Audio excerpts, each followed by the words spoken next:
Elara was an orphan at 11. Her only inheritance was a small collection of leather-bound journals and a reputation not her own. Her father had been a quiet man, a man of rock and sky, who saw the world in long, slow cycles the town of Prospect's Ridge had forgotten. He had filled his journals with numbers, with intricate drawings of rock strata, with weather charts that spanned a century. He wrote of deep, ancient cold. A killing frost, he had called it. A winter that was not a season, but an event, a thing of mythic violence that scoured the valley every 150 years. His calculations were precise. His evidence was etched into the granite of Whisperwind Mountain itself, in the deep scars left by glaciers and the fossilized rings of long-dead trees. The next event was due. He died before he could finish his work, a sudden fever stealing him in the night. Elara, small for her age but possessing her father's solemn eyes, took his final journal to the town hall. She stood before Mayor Thompson, a man whose world was contained by election cycles and property lines. She opened the book to a page marked with a stark red line. It showed a barometric projection, a plunge so deep and so sudden it looked like a wound on the paper.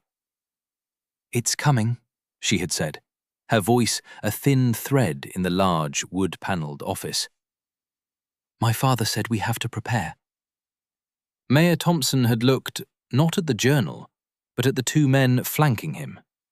On his right was Dr. Finch, the town's only physician, a man who believed any ailment not described in his city textbooks was mere fantasy.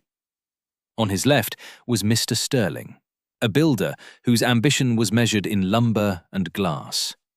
He was in the process of erecting the grand Sterling Summit Hotel at the valley's northern edge. The mayor had smiled a soft, condescending smile. He had patted her head. "Your father was a unique man, Elara, grieved by his own thoughts. This is just a child's fear." Dr. Finch adjusted his spectacles. "Hysteria, brought on by loss. It is a documented phenomenon. The child is spreading fear. It is unhealthy for the community." Mr. Sterling had simply snorted, a sound of dismissal, sharp and final. "My hotel has a furnace that can burn a ton of coal a day.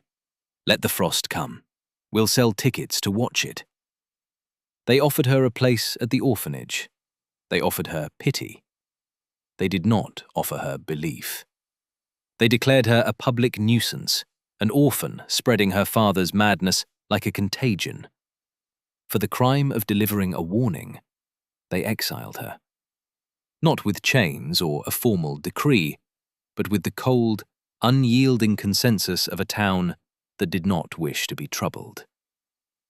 She was 11 years old, and she walked out of Prospect's Ridge with nothing but her father's books and a mule laden with his tools. She went to the one place no one else wanted. She went to the barren south face of Whisperwind Mountain. Her father's final journal contained more than warnings. It contained a plan. It was a design for a home, not built upon the earth, but carved within it. An earth shelter, he called it. A dwelling that would draw its warmth not from a fire, but from the deep, unwavering heart of the mountain itself. For 17 years, Elara worked. She became a ghost story whispered in the town below, the mad girl of the mountain. At first, her work was slow, the labor of a child against ancient stone. She used her father's hammers and chisels, her small hands learning the language of granite, the give and take of the rock. She learned to read the fissure lines, to know where the stone was weak and where it was stubborn. As she grew, her strength grew with her. The girl became a woman, sinewy and hard, her face weathered by sun and wind. Her only companion was the mule she had named Shale, a creature as stoic and tireless as she was. Together, they moved tons of rock. She used the black powder techniques her father, a former mining surveyor, had detailed in his notes.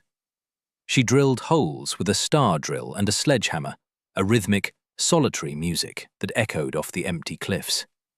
A small, carefully placed charge, a muffled crack, and then weeks of hauling the shattered rock away, bucket by bucket, on a sledge Shale pulled.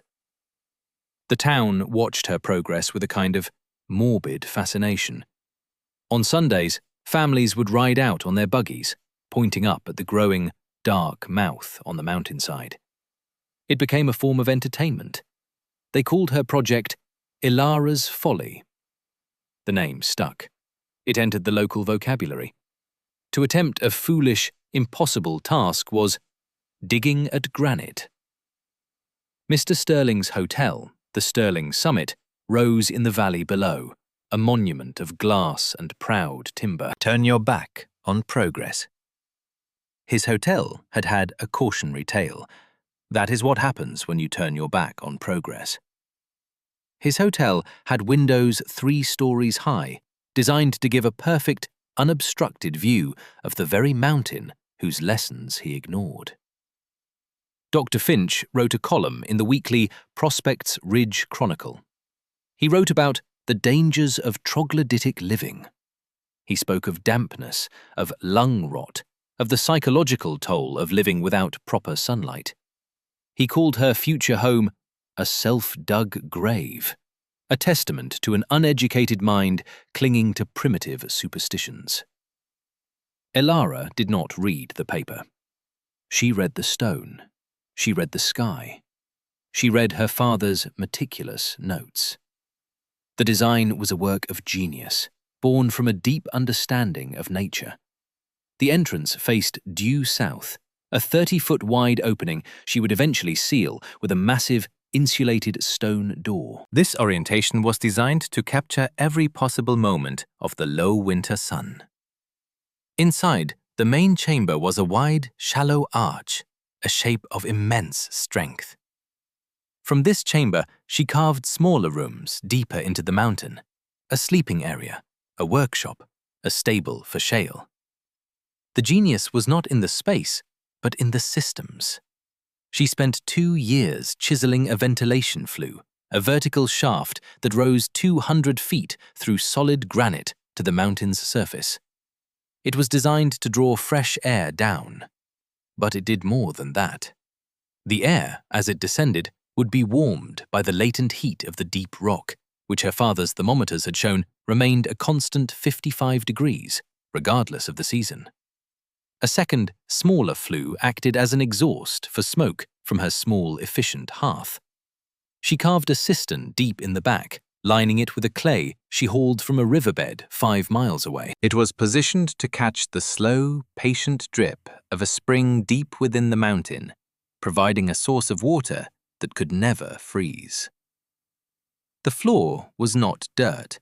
It was smoothed, flattened bedrock, which would act as a massive thermal battery, absorbing heat during the day and radiating it back through the night. The town saw a hole. Elara was building a machine for living. Year after year, the work continued. The pile of excavated rock at the base of the cliff grew into a man-made hill. She sold polished river stones and bundles of dried medicinal herbs in a town 1 valley over, earning just enough money for blasting powder, for new steel for her tools, for sacks of flour and salt. She never went back to Prospects Ridge. She heard the news of its progress from passing travelers, the new church steeple, the expansion of Mr. Sterling's hotel, the birth of Mayor Thompson's first grandchild. It was a world away. Her world was the scrape of steel on stone, the patient breathing of her mule, the slow, steady turning of the seasons. In the autumn of her 28th year, the 17th since her exile, the world began to change. The signs were small at first, whispers on the wind. She noticed the squirrels. They were not just gathering nuts, they were frantic, stripping entire pine trees bare in a single day, their movements jerky and desperate. The pikers, The small, rock-dwelling mammals of the high peaks usually gathered hay all summer. That year, they did not stop, working until the first snows, their winter larders 3 times their normal size. The geese, which always flew south in a great, noisy river in mid-October, were gone by the first week of September. A silent, premature exodus. The air itself felt different. It grew still, unnaturally so. The usual mountain breezes died, and a profound silence fell over the valley, a silence that felt heavy, expectant. There was a scent on the wind, a faint metallic tang, like cold steel. Elara checked the instrument her father had left her, a brass barometer mounted on a piece of polished oak. The needle had begun to fall, not a gentle decline, but a steady, inexorable drop.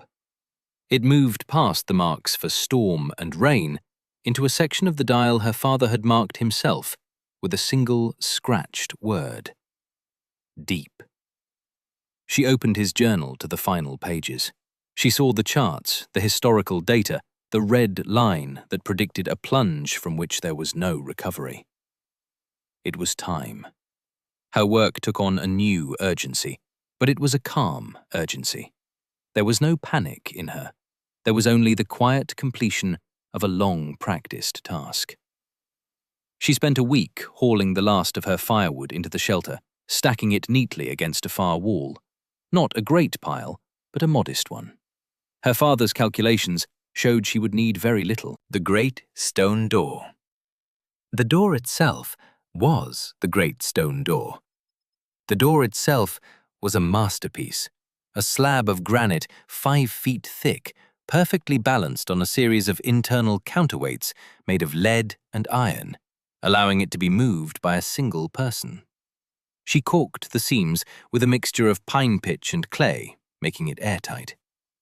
She brought Shale inside, into the small, warm stable she had carved for him, which was stocked with enough hay to last the winter.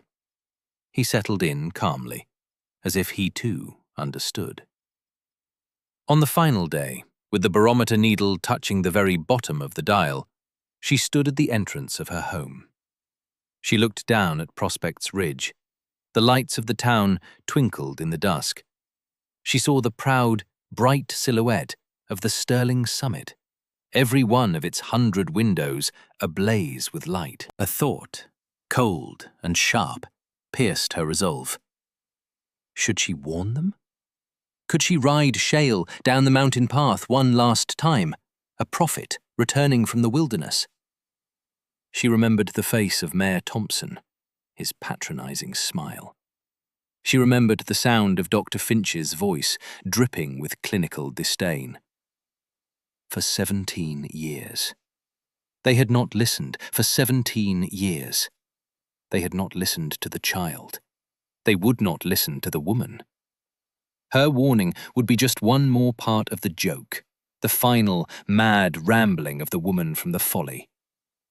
Her duty was not to them. Her duty was to the truth her father had uncovered, and to the work of her own hands. She turned her back on the glittering lights of the town. She swung the great stone door shut. It moved with a deep, grinding groan, the sound of finality. The last sliver of twilight vanished, and she was sealed inside her mountain. The silence was absolute. November 7th. The freeze arrived. It did not come as a blizzard. There was no snow, no howling wind at first. It came as a presence, a physical blow of cold that descended upon the valley. The air did not chill. It was replaced by something else, something ancient and heavy from the roof of the world. The temperature dropped 10 degrees in the first hour, then 20, then 30. In Prospect's Ridge, people awoke to the sound of cracking. It was the sound of wood fibers, super-chilled, shrinking and splitting apart. The river, the town's lifeblood, went silent. It froze not from the top down, but all at once, a sudden, violent crystallization that trapped fish in suspended animation. The watermill wheel was encased in a tomb of ice. Then came the sound of shattering glass. At the Stirling Summit Hotel, the great picture windows, Mr. Stirling's pride, could not withstand the thermal shock. They did not crack. They exploded inward, spraying the lavishly decorated lobby with razor-sharp shards. The state-of-the-art furnace, burning a ton of coal an hour, was fighting a battle it could not win.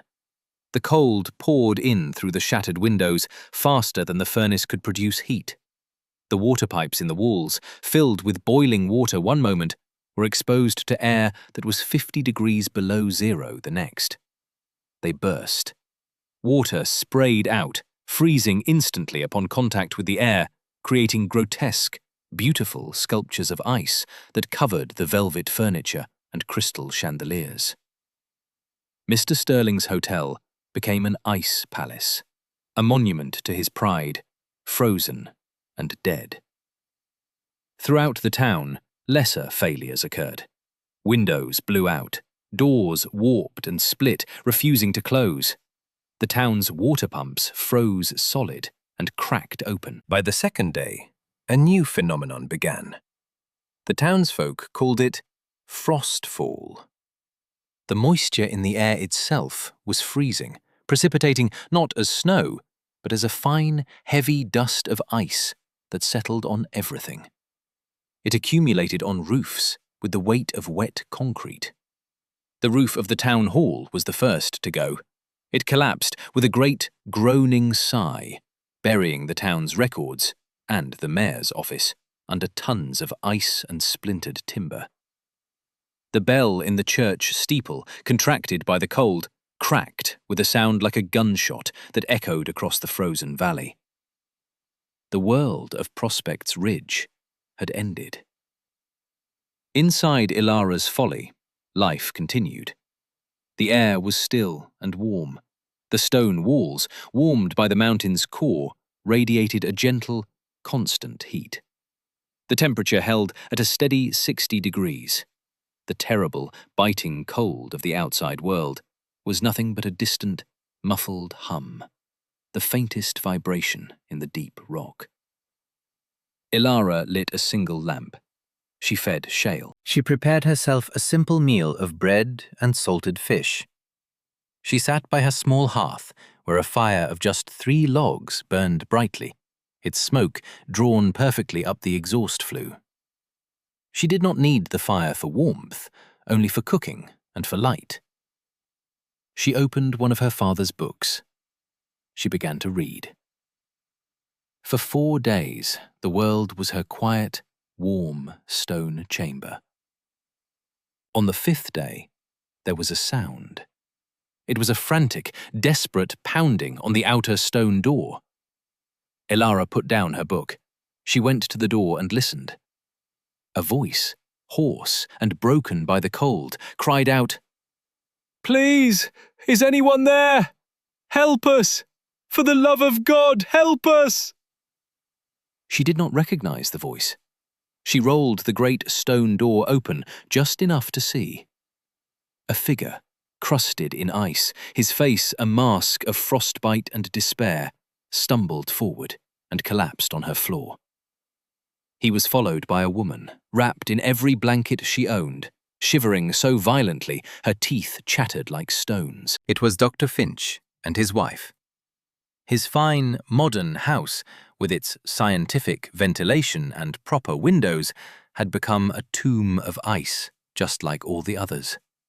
His knowledge had failed him. His books had not prepared him for this. He looked up at Elara, his eyes streaming with frozen tears. There was no arrogance left in him, only a raw, animal plea for survival. You were right," he stammered through blue lips. "It's a grave out there. A frozen grave." Elara did not say, "I told you so." She did not gloat. She did not demand an apology. She closed the door behind them, sealing the warmth back inside. She gave them warm broth. She wrapped them in dry blankets. She treated the doctor's frostbitten hands with a salve of her own making. She welcomed them into her folly. Dr. Finch was only the first. He had seen the thin wisp of smoke rising from the ventilation flue high on the mountain, a sign of life in a dead world.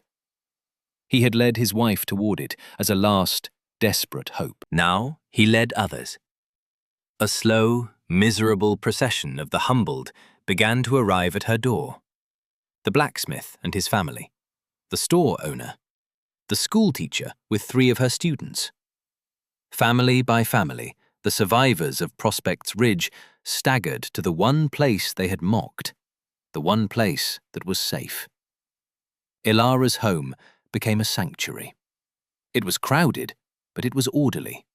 She did not need to give commands. Her quiet competence was the only authority required. She showed them how to ration the food. She established a system for sleeping in shifts in the warmest parts of the chamber. She showed them how the cistern worked, providing endless, clean water. The people who had called her mad now looked upon her with a kind of religious awe. They saw the genius of the flues, the wisdom of the stone, the foresight of the woman they had cast out. The last to arrive were the ones who had been most proud. Mayor Thompson, his face gaunt, his authority vanished, was gone. His hotel was a ruin, and his was gone. His hotel was a ruin, and his hands were wrapped in bloody rags, blackened by frostbite. They stood at her door, the final 2 supplicants in a town of them. They did not ask for entry. They simply stood, their heads bowed in shame, waiting for her judgment. Elara looked at them. She saw not the men who had scorned her, but 2 more human beings, freezing to death. She simply widened the door and gestured for them to enter. Mr. Sterling fell to his knees as he crossed the threshold into the warmth. He wept, his sobs echoing in the quiet stone chamber. The freeze lasted for 29 days. For 29 days, nearly 80 people lived within Elara's folly. They survived on her foresight, her labor, her wisdom. When the temperature finally began to rise, when the world outside began to thaw, they emerged into a valley that was unrecognizable. Their town was gone. It was a wreck of collapsed roofs and shattered timber. But the people were alive. A week later, a town meeting was held. Not in a hall, but in the open air, amidst the ruins. Every survivor was there. Elara stood to one side, silent, with Shale standing patiently beside her. Mayor Thompson stood before the crowd. He was no longer the mayor. He was just a man who had been terribly wrong. "I have no right to speak to you as a leader," he began, his voice heavy. "I led you into this. My pride, my refusal to listen is written in the wreckage around us." He turned to face Elara. "We exiled a child because we were afraid of the truth she carried. We mocked a woman while she was building our salvation. We called her home a folly." He took a step toward her. "Elara, you were right, and we were wrong. We were fools, blinded by our own small world. We ask for your forgiveness." Dr. Finch stepped forward next. "My science was a shield for my ignorance. I used my education not to learn, but to dismiss. Your knowledge of this mountain, of the earth itself, is a deeper science than any I have ever known. You saved my wife. You saved us all. I am in your debt." Then came Mr. Sterling. His hands were heavily bandaged. He would lose 3 fingers. "I built with glass and pride," he said, his voice a raw whisper. "I built for profit. You built with stone and wisdom. You built for life. My monument is a ruin.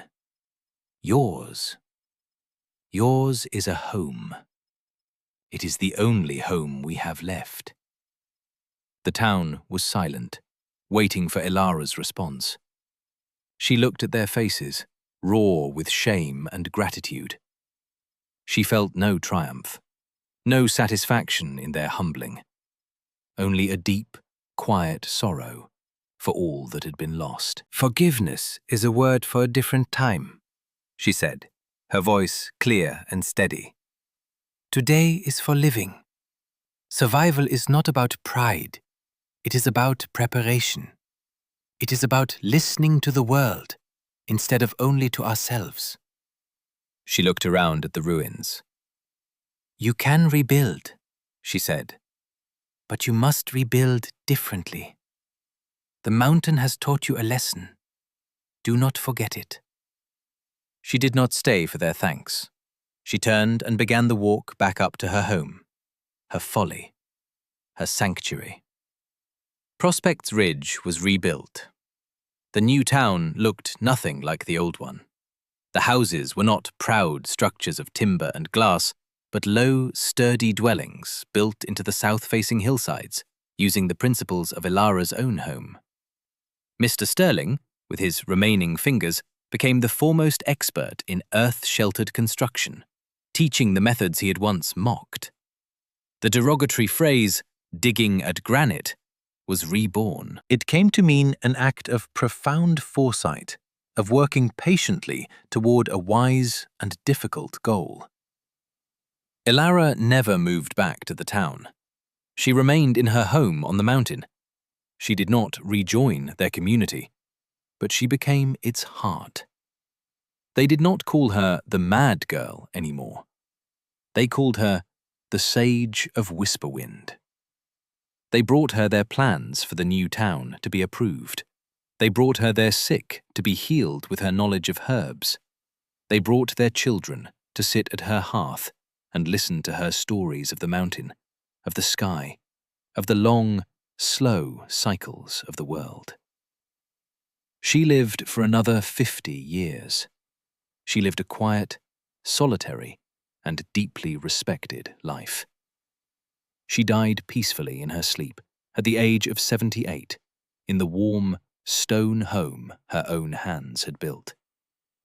The people of the town she had saved carried her down from the mountain and buried her in the new town square. They did not place a headstone over her grave. Instead, they returned to her empty home on the mountain. Over the great stone door, they carved an inscription for all future generations to read. It said, "Elara's Folly. She saw the truth in the stone, while we saw only our own reflections in the ice. You were right. We were wrong."